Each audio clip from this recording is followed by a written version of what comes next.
Outbreak Island is a survival game that I've mentioned a few times over the last year and a half. It is centred around you surviving on a mysterious island with strange happenings going on. There seems to be some sort of zombie-like creature, and instead of you maybe going guns blazing all the time, your greatest weapon will be your camera.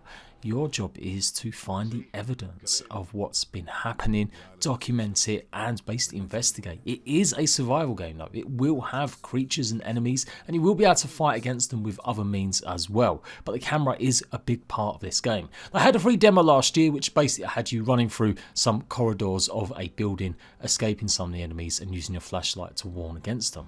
But this game does seem to have more potential than that. A real big open world that they're working on, and the devs have been posting a whole bunch of dev blogs over the last few months. So let's see where they're at with Outbreak Island and possibly when we're going to see release.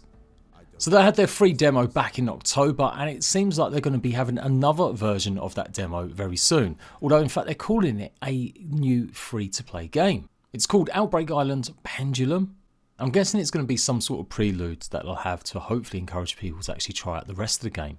When I tried the demo out the first time, I was a bit disappointed. It was basically showing just the mechanics of inside a building, but it does seem like a lot of work has started to go into the rest of the open world. The story evolves around you trying to discover the mystery of why a plane has crashed on the island, but seems to be much more to it, and it seems pretty fluid. The lighting effects look pretty cool. It's like a mix or blend trying to be a survival, possibly / horror game, but with them detective elements in it. The locations and points of interest are all kind of gelling nicely together, and it does look like it has sort of base building components, even if it's just kind of camping stuff with tents, or possibly being able to grow your own crops in greenhouses. In that respect, it reminds me a little bit of DayZ. The island itself is going to be around 16 kilometers squared. It's not a massive map, but they want it to be filled with more interesting places to explore. You will be able to use cars and transport like that to get across the map. Does look like you've got some sort of access to a army jeep, and it's got a pretty dynamic weather system. Usual stuff like rain and fog will be hitting on a regular basis, and hopefully you've got enough resources to craft a decent campsite and keep some of the creatures away. Typical animals like bears and wolves are going to be there, as well as deer. And although firearms are going to be a feature, it does look like maybe ammunition might be scarce and maybe your last resort. Moreover, you're going to be reliant on your camera. The dev blog back from February showed off some of the shooting mechanics, showcasing a shotgun or rifle, new science centre that they were modelling and putting into the map.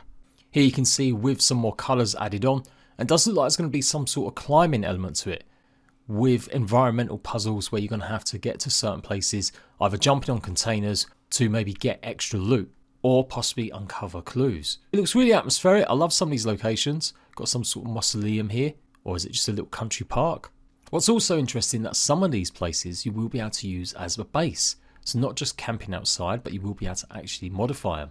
The solar panels aren't there just for show, they're there to help generate your own electricity or traps. With the idea being though that it might be more dangerous being in the forest than maybe one of these locations. They're also focusing on the underwater gameplay as well, highlighting the tech that's revamped their water physics, and look, lots of coastlines and cliffs and harbours.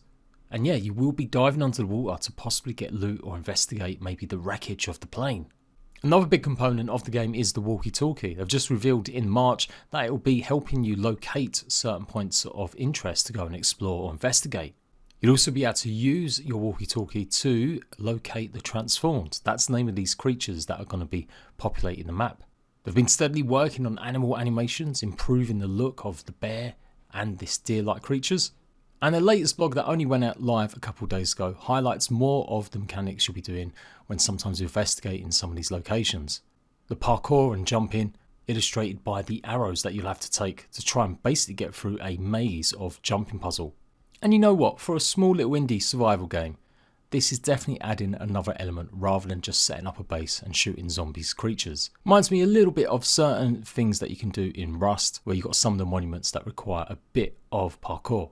And again, you get to see more of the locations, which again, I'm presuming you can make any one of these possibly a base or outpost. So all in all, I feel like Outbreak Island's doing a good job. I probably wasn't too kind on the demo when it did release, but the dev blogs that have been shown off shows a good steady improvement, lots of new features going in, and stuff that I maybe haven't seen in a survival game. The investigative approach to it, as well as the core mechanics, are adding something really new. If they can mix up the variety of the transformed, then it could have a real winner. There's no release dates just yet. They are published by Hype Train Digital, who have a good and negative past, sometimes pushing games out on console like Wild 8, but without core components like multiplayer, and basically more or less just to see if there was any interest at all. But then they've also published good games like Breath Edge and most recently Void Train. So yeah, I'm hoping that Outbreak Island will be in the same vein as them two rather than Wild 8.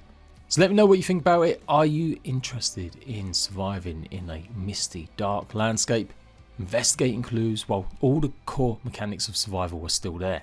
As soon as we get a release date, I will let you guys know. And if that demo does go live anytime soon again, I'll give it another shot. Until then, I'll catch you later.